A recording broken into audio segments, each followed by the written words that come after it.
là d'où je viens, de la Guinée-Conakry, lorsqu'on raconte une histoire, on dit Talio. Du moins, c'est ce que moi j'ai appris de ma grand-mère. Et ceux qui répondent disent Talateio. Talio? Talio? Talio, c'est l'histoire d'un village. C'est un village qui portait le nom de Timbo. Autrefois, Timbo était justement la capitale principale du royaume du Fouta. Le chef du village de Timbo s'appelait Almami. En réalité, c'est comme ça qu'on appelait tous les chefs des royaumes du Fouta. On dit que cet homme s'appelait ainsi car il était un grand marabout. Alors le chef du village, pour montrer sa puissance, avait interdit à toutes les femmes dans ce village de pleurer. Il leur avait interdit cela tout simplement parce qu'il voulait montrer qu'il était le plus fort. Alors les femmes ne pouvaient point pleurer. Et dans ce village, il y avait une femme, toujours une femme. Cette femme était belle comme la lune. Cette femme était intelligente. Cette femme avait des belles formes comme les plus beaux instruments africains. Cette femme savait parler aux plantes. Cette femme était capable de convaincre les rêves. Cette femme avait cette capacité d'apprivoiser les valeurs. Cette femme s'appelait Fouta Bobo. Fouta Bobo était d'une sensibilité. Fouta Bobo était d'une pureté. Fouta Bobo avait l'innocence d'un enfant. Hélas, Fouta Bobo vivait dans ce village de Timbo où il était interdit à toutes les femmes de pleurer. Un jour, Fouta Bobo décide d'aller vivre derrière la forêt. Elle se construit sa petite case, car Fouta Bobo était aussi une femme très nostalgique. Fouta Bobo, parfois elle pouvait s'asseoir et pleurer. Elle pouvait pleurer tout ce qu'elle a laissé dans son village. Et la seule chose qui lui restait, c'était donc ces larmes qui coulaient. Ah ça, notre cher Fouta Bobo aimait pleurer. C'était même, j'irais jusqu'à dire, l'une de ses activités principales. Un jour, toujours un jour, tandis que Fouta Bobo était en train de pleurer, quelque chose de très étrange s'était produit. Lorsqu'elle avait levé son majestueux visage, elle avait aperçu quelque chose et c'était donc la première fois que cela lui était arrivé. En face devant elle, il y avait un éléphant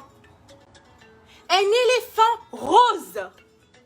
L'éléphant rose l'observait. Et l'éléphant rose lui souriait. Et l'éléphant rose imitait aussi la posture. L'éléphant rose imitait les traits de son visage. Alors l'éléphant rose se mettait aussi à pleurer. La femme ne comprenait pas comment se faisait-il qu'un éléphant était rose. On lui avait pourtant dit que les éléphants n'avaient qu'une seule couleur. Mais dans le village de Timbo, beaucoup de choses étaient étranges. Comme le fait que dans ce village, les femmes ne pouvaient pas pleurer. Alors la femme qui était devant cet éléphant rose continuait à pleurer parce qu'elle avait remarqué qu'à chaque fois qu'elle parlait à l'éléphant, l'éléphant ne lui répondait pas. Elle se mit à se plaindre. Elle racontait toutes les peines de son village. Elle racontait toutes les choses qu'elle avait envie de faire mais qu'elle ne pouvait point faire. Et l'éléphant rose était là à l'observer. Mais l'éléphant rose ne répondait pas et ne cédait pas aux différentes plaintes de la femme. Et c'est ainsi que cette femme continue à pleurer au point où elle finit par s'endormir. Et le lendemain, lorsqu'elle se réveille, elle se trouve dans son lit. Elle ne comprenait pas comment se faisait-il que le soir elle pleurait au bord de la fenêtre et le matin la voilà couchée dans son lit. Et le deuxième soir, la femme retourne s'asseoir devant sa fenêtre. Et la voilà qui se met à pleurer. Mais cette fois, elle n'avait pas pleuré longtemps. Elle s'était plutôt mise à rêver. Elle s'était mise à rêver aux différentes choses qu'elle pouvait faire pour son village Timbo. Elle s'était mise à rêver aux différents projets qu'elle pouvait proposer au chef du village, celui-là qui s'appelait Almami, qui refusait que toutes les femmes du village puissent pleurer. Elle s'était mise à réfléchir à toutes ces activités qui pouvaient inspirer les femmes à mieux vivre ensemble. Alors cette femme se demandait quel est donc cet éléphant qui viendrait la rendre visite. Et c'est à ce même instant, elle n'eut même pas eu le temps de réfléchir que un éléphant vert était apparu devant notre belle Futabobo. Et l'éléphant vert qui était devant notre majestueuse Futabobo ne parlait pas non plus. Et il se mit à l'écouter. Alors Futabobo était enchanté de raconter à cet éléphant vert ses différents projets, ses rêves, ses ambitions, ses envies, toutes ces activités qu'elle aurait voulu organiser. Hélas, elle était si loin de son village Timbo. Hélas, elle ne savait pas si le chef du village lui aurait pardonné de s'être enfui. Mais Futabobo gardait espoir. Alors Futabobo tissait un lien d'amitié avec cet éléphant vert qui était devant elle et qui l'écoutait attentivement. Et ce soir encore, Futabobo s'était endormie. Mais elle s'était endormie pas avec de la peine, comme le premier soir. Elle s'était endormie cette fois avec beaucoup d'espoir, avec des rêves. Et ce soir-là, elle s'était endormie au bord de sa fenêtre et le matin, comme par hasard, elle était à nouveau couchée dans son lit. Futabobo ne comprenait pas, elle trouvait cela étrange. Mais elle commençait à apprécier ces journées qu'elle n'appréciait pas avant, avec toute la situation que vous et moi connaissons déjà. Si vous êtes encore là et que vous êtes attentif, j'ai envie de vous lire ou de vous entendre dire Talio, du moins Talateo, parce que moi je vous dis Talio. Alors, au troisième soir, Futabobo retourne s'asseoir. Et pour la première fois, Futabobo avait même remarqué que la lune était là. Et que la lune n'avait point cessé d'être là. Et que la lune n'avait pas cessé de briller pour le village. Malgré le fait qu'il était interdit à tout le monde de pleurer. Mais tellement qu'elle avait pleuré qu'elle n'avait jamais remarqué la lune. Alors ce soir, Futabobo s'était dit qu'elle ne pleurait point, qu'elle ne rêverait point, mais qu'elle rendrait grâce, qu'elle resterait dans une gratitude profonde envers tout ce qu'elle avait reçu comme éducation, comme valeur. Et ce soir, Futabobo s'était assise. Et c'est un éléphant blanc pour le plus grand de son bien qui l'avait rendu visite. De l'éléphant rose à l'éléphant vert et maintenant c'était l'éléphant blanc. Et ce soir, Futabobo ne dit rien. Elle voulut plutôt contempler l'éléphant blanc. Elle le contemplait et la musique de la chorale savait que c'était à son tour de jouer et de les permettre de se contempler. Car entre l'éléphant et la femme, un lien s'était bâti. Alors la chorale jouait.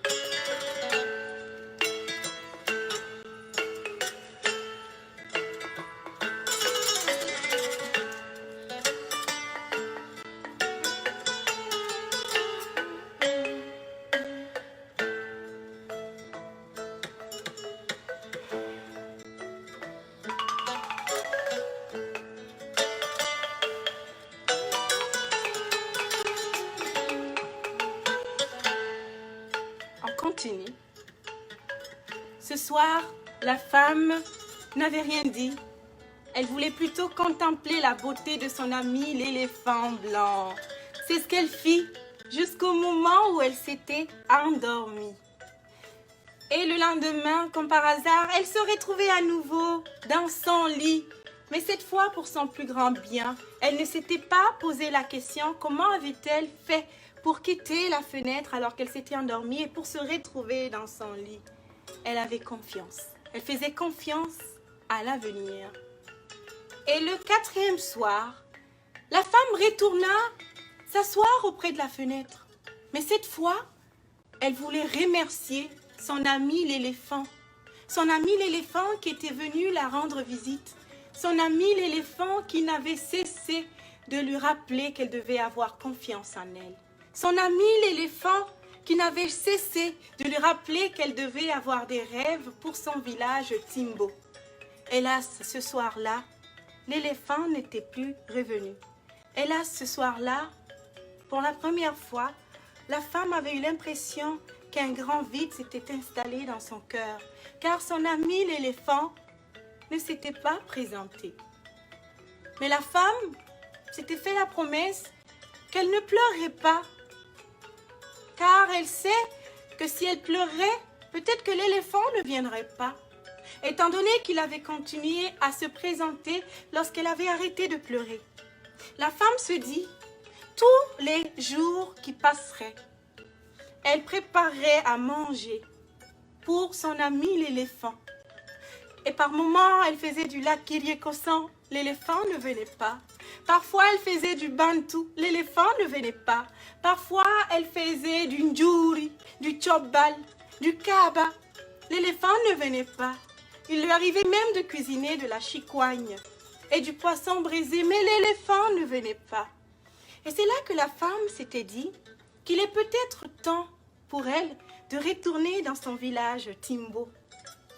Et peut-être que le chef du village, Almami, celui-là, qui avait interdit à toutes les femmes de pleurer, peut-être qu'il avait changé d'avis. Alors la femme décide qu'elle irait de retour, qu'elle retournerait dans son village. Et elle se dit au plus profond d'elle que pendant qu'elle marcherait dans la forêt, elle en profiterait pour chercher l'éléphant qui l'avait rendu visite. Car il fallait absolument qu'elle remercie cet éléphant pour tout ce qu'il avait fait pour elle. C'était quelque chose qu'elle s'était elle-même fait comme promesse. Et pendant que la femme marchait dans la forêt, ce sont les sons de la kora qui accompagnaient les majestueux pas de notre cher Futabobo.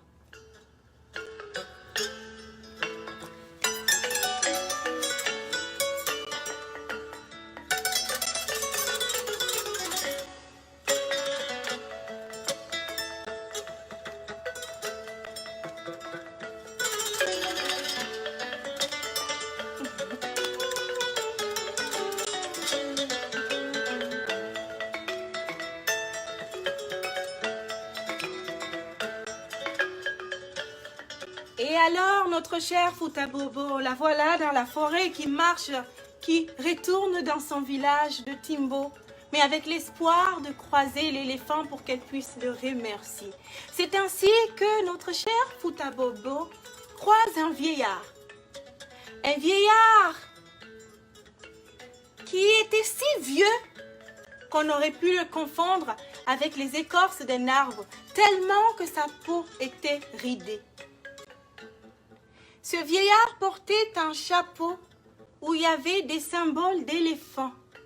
Et la femme reconnut immédiatement les éléphants qui étaient venus la rendre visite. Et la femme décide de se cacher quelque part et de surprendre le vieillard. Elle lui dit, « Onjarama, onjarama, inolanda butude, imbe walubela, onjarama, bonsoir. Je cherche des gens qui m'ont aidé. Des gens qui m'ont aidé. Fi Allah wallela. Wallela miyita ben. » Et là, le vieillard lui dit, « Ma chère madame, je ne viens pas de votre village. Je ne comprends pas ce que vous dites. Est-ce que vous parlez une autre langue? Peut-être que vous parlez le fin. Et là, le vieillard lui dit, Aneya, Aneya, à moi, Jean, Aneya. Ce qui voulait dire par là, ma chère, que y a-t-il? Et là, la Fouta Bobo lui disait, moi non plus, je ne comprends pas votre langue. Et là, le vieillard lui avait dit, mais peut-être que si vous me décrivez ce que vous cherchez, je vous comprendrai. Alors, la Fouta Bobo avait expliqué qu'elle avait rencontré 3 merveilleux êtres, 3 merveilleux éléphants qui avaient réussi à lui rendre la vie beaucoup plus simple. Et le vieillard lui avait dit, chère femme, que vous êtes belle, que vous êtes belle. Mais je pense bien que cette fois, vous vous trompez. Ce n'était pas un seul éléphant, ce n'était pas 3 éléphants plutôt qui étaient venus vous rendre visite, mais plutôt un seul éléphant. L'un était rose, parfois il était rose, et ensuite il devenait vert, et ensuite il redevenait blanc. Il redevenait blanc. En réalité, cet éléphant changeait de couleur selon vos émotions, selon votre processus de croissance. La première fois que cet éléphant est apparu devant vous, il était rose parce que vous étiez à ce moment-là avec beaucoup de peine. Vous étiez soucieuse, vous étiez mélancolique, nostalgique et vous vous plaigniez énormément. Alors il était rose pour symboliser cette tristesse que vous transportiez avec vous. Et le lendemain, cet éléphant était vert, madame, parce que le vert est aussi cette couleur de l'espoir, des rêves, de la passion, des projets, de l'innovation, de l'avenir, de l'ambition et de toutes ces choses peut-être qui, à leur tour, sont constructifs pour la vie de qui que ce soit. Et surtout pour le village de Timbo. Et cet éléphant blanc, lui, il incarnait votre sagesse, il incarnait votre grandeur, il incarnait la blancheur de votre âme. Et la femme avait compris qu'en réalité, il n'était pas question de 3 éléphants, mais plutôt un seul éléphant qui était son ami l'éléphant qui l'avait accompagné dans sa croissance et qui en réalité changeait de couleur pour symboliser ce qu'elle-même, elle ressentait au plus profond de son être. Et la femme se mit à réfléchir. Elle avait demandé au vieillard, « Mais monsieur, on te nomme Yugol et Himbe. Alors le monsieur lui avait dit, « Mais je vous dis que je ne comprends pas votre langue. Je ne comprends pas votre langue, mais j'imagine que les arbres pourront faire une traduction. » Alors les arbres avaient demandé au monsieur, « La femme me demande gentiment en poulard, où donc se trouvent ces éléphants, car elle voulait les remercier. » Alors le monsieur lui avait dit, « Madame, cet éléphant vient d'un endroit qui s'appelle le cimetière des éléphants. Le cimetière des éléphants, madame, est un endroit où dorment plusieurs éléphants. Et à cet endroit, on amène un éléphant à chaque femme qui pleure. Mais seulement si elle pleure suffisamment et qu'elle prend aussi le temps, dans ce moment où elle pleure, de rendre grâce et d'être reconnaissante envers toutes les choses qu'elle a déjà. Et là, la femme lui dit, demande aux arbres de toujours lui poser la question, mais comment peut-on faire pour avoir un éléphant? Et comment avait-elle fait, elle, pour mériter un éléphant? Alors le vieillard lui avait expliqué que lorsque chaque femme pleure, ou même un homme, pourquoi pas, car je crois que même les hommes pouvaient avoir droit à un éléphant. Lorsqu'une personne pleure, les larmes de cette personne font un spectacle. Et pendant que les larmes de cette personne font un spectacle, font une danse, il y a parmi ces larmes-là quelques gouttes qui s'échappent pour aller demander de l'aide, car ils sont fatigués d'arroser la terre. Et quand ces larmes viennent nous demander de l'aide, alors nous, le cimetière des éléphants, nous choisissons l'éléphant le plus adapté pour vous amener cet éléphant pour qu'il puisse vous écouter, pour qu'il puisse vous rappeler l'essentiel, pour qu'il puisse vous rappeler, j'espère, vous qui m'écoutez, car c'est bientôt la fin de ce conte. que vous êtes la personne la plus importante de votre vie. C'était cela le rôle de cet éléphant qui avait cette capacité d'écouter. Car si vous ne le saviez pas, peut-être que oui, peut-être que non. L'éléphant, c'est aussi cet animal qui a la plus grande capacité de mémoriser, de se souvenir, de se rappeler.